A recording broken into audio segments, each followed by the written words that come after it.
Today we're gonna deal with the movie, review the movie 9.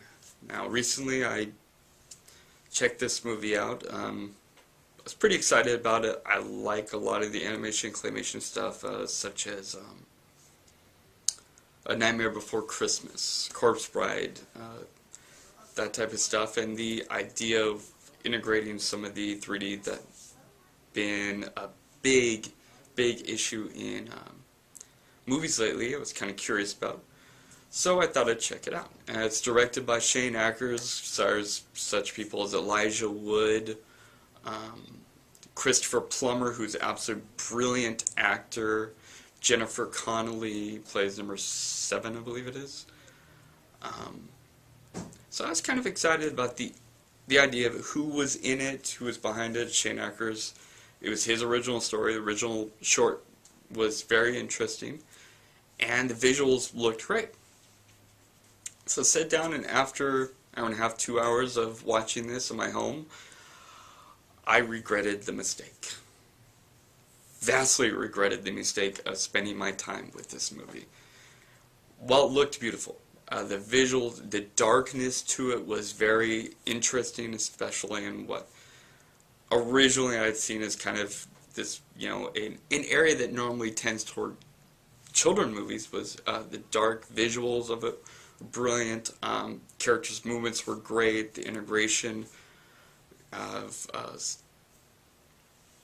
the people and the other characters was good. It looked a beautiful movie, and was another one adding in and helping push forward animation style for for not only kids movies, but also teenage to adult style movies that we hadn't had for a while. More than just Pixar's world that they've been doing and working with for years. It was a different style that was really awesome. I really enjoyed all the characters. The actors did a good job voicing. Music fit really well. I love the soundtrack. I would like to buy it. I need to pick it up. But honestly, what killed the movie was the storyline. The story tells this post-apocalyptic the world, and people had it's basically a Terminator storyline. People had created machines that could think for themselves. They'd ended up revolting, and everyone had killed each other out during this time. And the only things left are these ragdoll type characters who have slowly woken up in this world, and they're trying to live in an empty desert, basically. And when we first meet them, there's a creature that attacks them, and that's one of the machines. And we don't even understand why they're even alive. But and we go into it as number 9 wakes up. Thus, one of the reasons for the title is we follow number 9, who is voiced by Elijah Wood. If you don't remember, probably most famous for his portrayal in Lord of the Rings series. And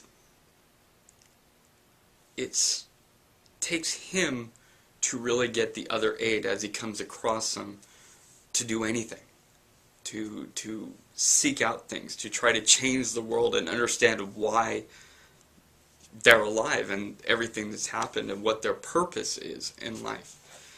And I understand the point of the movie is to seek out your purpose and to fulfill it and to try to change the world instead of just accepting the way it is, such as number 1 does, who just wants to keep the status quo and demands they do nothing and just let's not push the boundaries.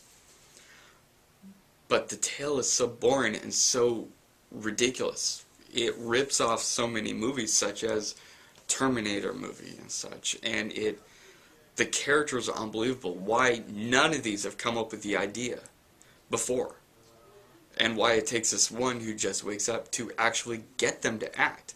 and why they're willing to follow him when number 7, the one voiced by Jennifer Connelly, is a rebellious one, has tried to fight, but they've never followed her. Why will they follow all of a sudden this one that just woke up and just came out of the slumber? It doesn't work. The storyline, you're just too many times questioning why this, why that, and wait a minute, that doesn't seem right, that doesn't feel right. The character goes along with him lots of times. I think Crispin Glover's character, if I remember right, who had admired the scientist one. Each one of them has a personality. One's the leader, one's the scientist, one's the enforcer, one's the warrior. And number 9 seems to be the conscience style, but why it takes him to get the rest to work is never really answered. And even at the end, we're still left with a lot more questions, in my opinion, than answers, and you don't feel fulfilled by the movie. It doesn't really serve what should be its purpose. And while Shane Acker, I think, had an original idea in the short of it, it was an idea that should have probably stayed as a short movie and never been fleshed out and made into a full movie. And it was very disappointing, in my opinion. Wouldn't recommend it, honestly, unless you're really looking to see the visual art of where movies can go is portrayed well here. And if you're looking for that, great. But if you're looking for a good story, honestly, go somewhere else.